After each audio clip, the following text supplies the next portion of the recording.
So welcome. This is a sort of walkthrough of my tutorial of a recent drawing I did of Horri-Bull.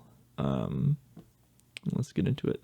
Yeah, so this is the template I use for drawing. I have it set to grayscale because this was a grayscale drawing that I did with screen tones, which I found works best in grayscale. So here I'm just drawing out the general shape of the head, putting in those guidelines where the eyes and center line of the face is, and sort of defining the collar region and torso. I find that it makes a nice dynamic image if you turn the head one way and you turn the body the other way. That's as I was drawing a lot of these headshots and they weren't looking too interesting. They looked very stiff, and so having that sort of twist in the head there just gives it a bit more energy, a bit more purpose to the posing. So here, roughing in more of the geometry of the face, starting with the brow and the eyes and the cheeks, and putting in that line for the nose. Horri-Bull, of course, he has a face mask, so sort of drawing that in and where that comes in right under the face. Then just drawing in the rest of the helmet here. I believe I was working. I have the recent Age of the Primes is the current toy line. That toy, which is what inspired this drawing, and then also I was looking at the original box art and the original toy from G1. He has a very interesting head or helmet shape. It has sort of it's almost like a hard hat sort of bill in the front, but it has some fun little protrusions, some sort of fins on the sides. And I like the little trapezoidal bill there at the front of the helmet. So yeah, just putting in the sides of the head there, sort of angled, the part of the head that a lot of those headmasters have, because that's where the Nebulon's arms would sort of poke out. And yeah, just drawing boxes, and that looks pretty much done with the general layout. So just dropping that out, making it a bit more transparent, and then coming in here with some tighter pencils. I tried to, freehand a lot of the pencils just to make sure that it has that level of energy in it, especially when you're drawing something geometric like Transformers or other robots. You want to keep some of that energy, even though they are a lot of straight lines and cubes and hard angles and things like that.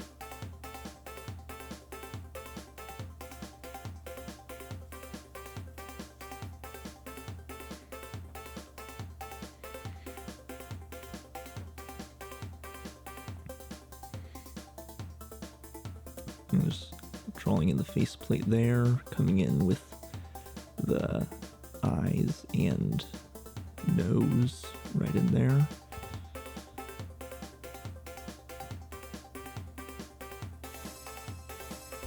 Making sure it's coming to a point right there in the front.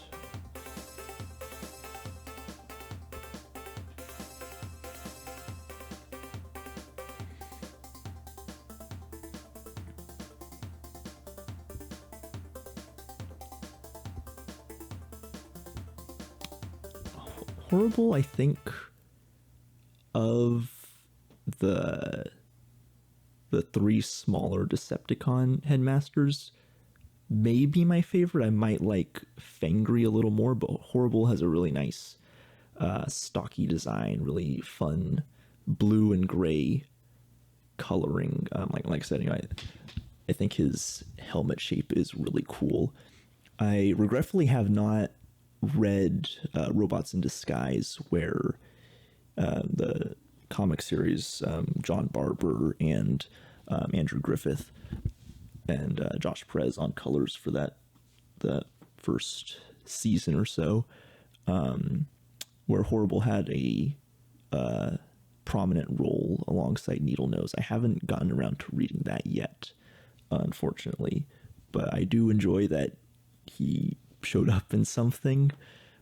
And yeah, I don't know too much about his character, unfortunately. He's one of those guys that, shows up rarely, so he doesn't get a lot of characterization aside from that IDW series. And it's just drawing in the sort of bull head behind him there. Sort of an odd shape because it's the back of a mechanical bull head, and it's not really the focus, of the drawing. So it's sort of the general shape of like the underside of the mouth there, and the horns coming up behind the head, making sure the horns sort of look balanced on both sides. And then once again, taking that tightened pencil sketch and making that itself lowered opacity, and then coming in here for the final inks, going in with a pretty large brush, sort of digital brush that I've sort of set up to be very pressure sensitive, mimicking a brush pen, or more accurately the sort of felt tip brush pens that I like to use that give a little bit more control. I like using these thicker lines for, as you can see, I'm doing the big outline of the head. I like doing those outlines with this brush style pen just because it gives it a nice thick border, it gives it a nice separation from the other elements of the image. That's a style that I think is really cool when artists do that. I'm struggling to think of artists that do have that sort of bold outline style, but that's something that I've done for kind of a while. I started doing it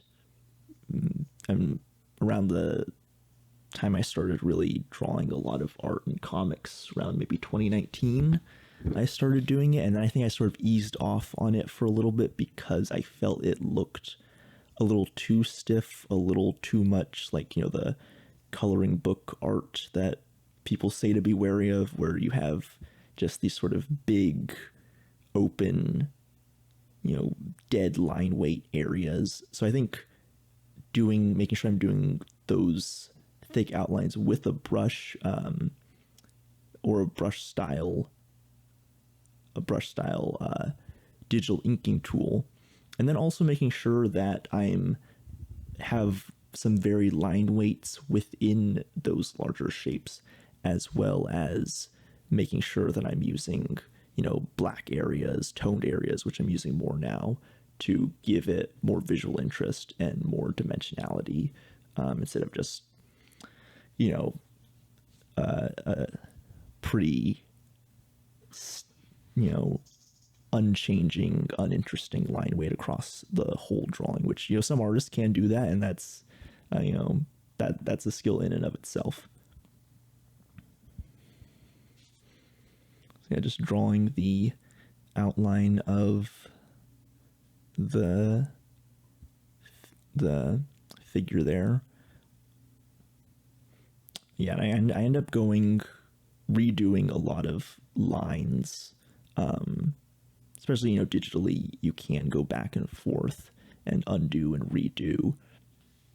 But I try to, because when you're using like a ruler, or you're using the, very straight,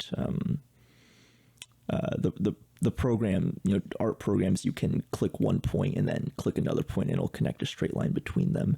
And that can be useful for a lot of things, but I feel like for me personally, if I become over reliant on that, then you can tell that it looks very dead. It looks very lifeless. So I want to try and preserve that energy. And part of that when doing my work digitally is I just go through and I just get real neurotic about making sure I'm hitting those lines perfectly so that they're lining up the way I want. They have a nice balance of straightness and energy, and you know, they just look how I want them. I believe here I'm also using I've switched from the sort of brush style. I keep saying the word brush over and over again, but the sort of brush pen style digital brush to more of another one that I've altered. That's instead of pressure sensitivity affecting the size, it's speed sensitivity affecting the size. So the faster I draw with it, the thinner it'll be. The slower I draw with it, the thicker it'll be. Which sort of mimics the way a technical pen works. You know, if a Copic or a Micron pen, how, you know, obviously it's not going to be the exact same line weight the whole time you're drawing. If you're drawing faster, it's going to get thinner because, you know, you're not making as much contact with the paper. So I fiddled around with the dynamics of a brush to try and make something that emulated that here in my digital program. I did not mention it, but the program I'm using is GIMP, which is I believe it started as like a Photoshop, sort of free open source Photoshop clone in the early 2000s, possibly even late 90s. And it's something that I had originally, maybe around 2010 or so, downloaded to use as like a Photoshop thing. And it was the only program I had, so I just kept using it. When I started making art, I started just using it for art because I was like, oh, I've heard people use Photoshop for digital art. I will just use this Photoshop adjacent program for my digital art. And I've stuck with that. And every time I tell people what I use, they are surprised. They're like, either they don't know what that program is, or they're like, oh, that still exists. Which is funny, but yeah, that's how I do it. So I think just there I did use that sort of straight edge tool to create just a straight line between 2 points. So yeah, that can be good for certain parts, but I don't want to over rely on that. I want to have that nice mix of very straight, precise edges, but also edges that you can tell are hand drawn, have a little bit of a bend, a little bit of life to them. I think Nick Roche once said that I could be getting this wrong. I think he once said that he will pencil something like a transformer. He'll pencil it using a ruler so that all the lines in the pencils are very straight and precise. And then he will not use a ruler when he's inking, so that he has the guideline for a very straight line. But when he's inking at the final stage of the process, it has that spontaneity of being a free-handed line, which I think is very clever. Sometimes I do that, sometimes I don't. Just depends on how I'm feeling, how much I want to sit there and work with the ruler tool and all that. So like here's a part where maybe I should be using a ruler or a straight edge, but I wanted that sort of tapered, almost slightly curved dynamic line for the front of that mouth plate there. So yeah, so I think this is a pretty good spot where you can see where having all the different line weights really makes things come alive and keeps it from feeling too, either one way too unfocused and not enough structure, or going the other way being too structured and just looking like, you know, a bland schematic on the page. One of the other pens or brushes that I use is, it's the default ink tool in that's a good it's the default ink tool in GIMP. I don't really know quite how to work it. It's a very fickle, strangely shaped thing, but it's a nice sort of, you know, one of those thick to thin sort of malleable tools that I think works especially for smaller details, to get a very fine line that has a lot of character to it. And that's just another way to, you know, vary line weights and keep things looking visually interesting, the same way it would if you were, you know, using analog tools to draw something and using different pens throughout the course of a drawing.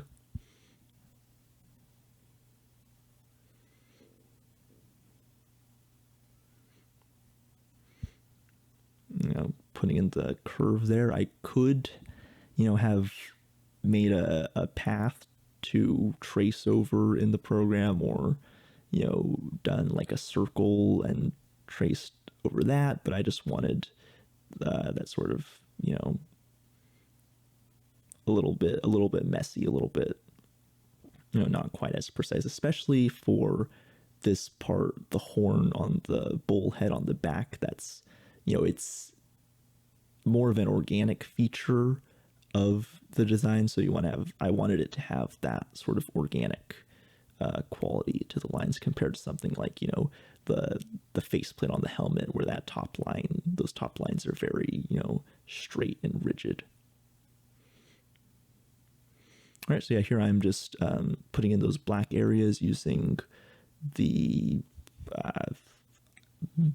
it's like I don't know the exact name of the tool, but it selects connected areas. So right now what I'm doing is I'm going in and I'm making sure the areas that I want in black are all closed up, so that I only select those areas, and then I'm going in with the selection tool.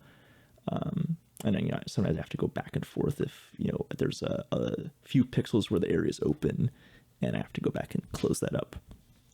So yeah, select that. I have to enlarge the selection a little bit. I found 2 pixels works well to make sure things are being captured, and then fill that in.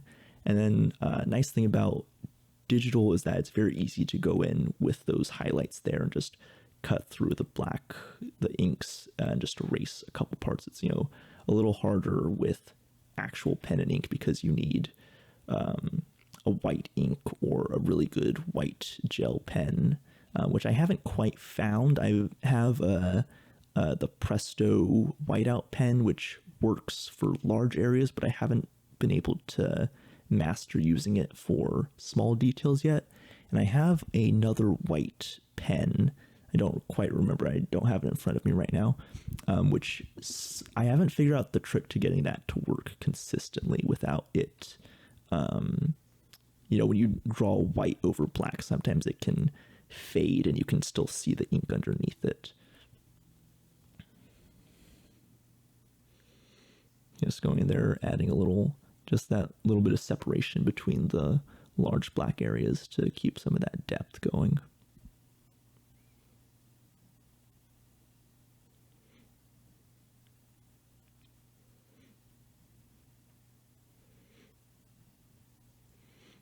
Erasing and redrawing that side of the brim there, just to make sure the perspective lines up a little better.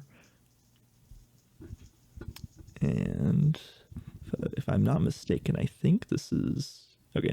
Nope. There's a couple little more bits, but I think getting pretty close to being done with the inks and being able to move on to screen tones. So yeah, for not a long time, but I guess kind of a long time, this is where I would stop. For a Patreon commission or something, I would do maybe like some gray tones or like a monochrome tone, just to add in some extra shadows. But lately I've been playing with screen tones and seeing how those work, especially with comics work. Some of my stuff that will hopefully be coming out, some of my projects that will hopefully be coming out in the next couple months, you'll see me using more screen tones in that, now that I've finally figured out a good way to get those working. And part of that was one, just playing with sort of the size of the halftone dots, and also I found that setting the image to grayscale eliminated a lot of the sort of issues I was having in terms of like it looking sort of bad when it reduced. And on the video here, it looks not super great, but I think that's just because it's a recording. If you look at the final image, it looks pretty good, I think. And yeah, so what I do, there's a filter in GIMP called newsprint. So what I do is I just take that gray, that fully gray layer that you saw earlier. I just do the newsprint filter. I set the size of the halftone dots to be about where I want it to be, and then just apply that filter. And I'm using a mask here because, you know, with the screen tones, it is a texture. It's not a single color. So if I was, you know, applying it just, you know, section by section, and maybe I missed part of a section, didn't select the selection fully, it's going to be really hard to go back and paste in that texture and make sure the dots actually line up and don't overlap and the spacing is all consistent between them.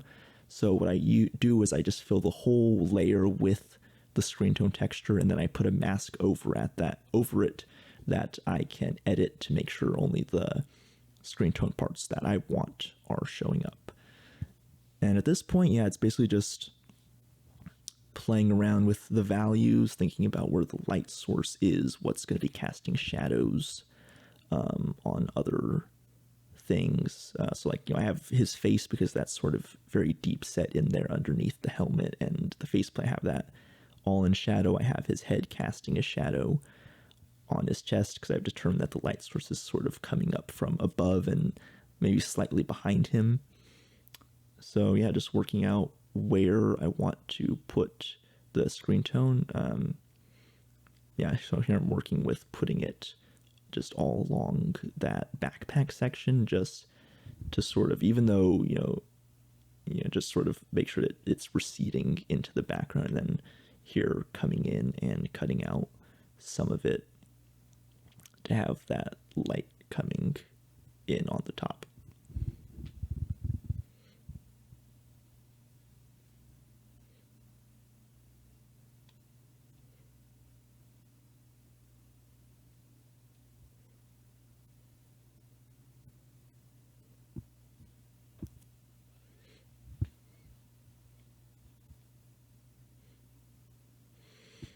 Yeah, shadows are always a funny thing for me because it does break my brain a little bit to try and figure out, okay, you have this thing, especially with a transformer that is it has a very distinctive, very complex silhouette, and then, you know, you're turning it in space, you're trying to figure out, okay, where, you know, what is this, the silhouette of this three-dimensional, you know, cube with all these things sticking out of it, flattened down into 2 dimensions, and then also stretched over a surface. What does that look like? So I tend to go a little abstract with it, just sort of, you know, do some angles, and it looks right without having to get hung up on, you know, mapping each individual point from, you know, the head to where it falls on the body. And here coming in with a bit of a eraser just to add some sort of dings and nicks and texture to the character, especially in those black areas. It's just a really nice touch to be able to digitally, you know, cut into those areas a little bit. And, you know, especially, again, it's one of those things that helps cut down on it looking dead and lifeless when you can add those little touches, those little, you know, textures that break up, you know, those big areas of black and just cut into the borders a little bit. It's almost like, you know, a kind of feathering, but on a very, very slight, very tiny, small scale.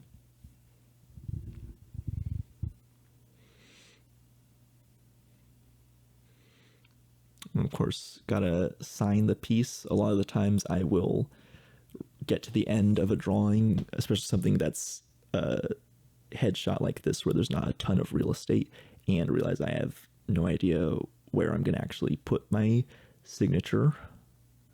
So just finding an empty space and putting it in, and being very, very particular about how legible it is and how nice the pen looks. And that is pretty much it. That's how I draw these sort of black and white grayscale headshots.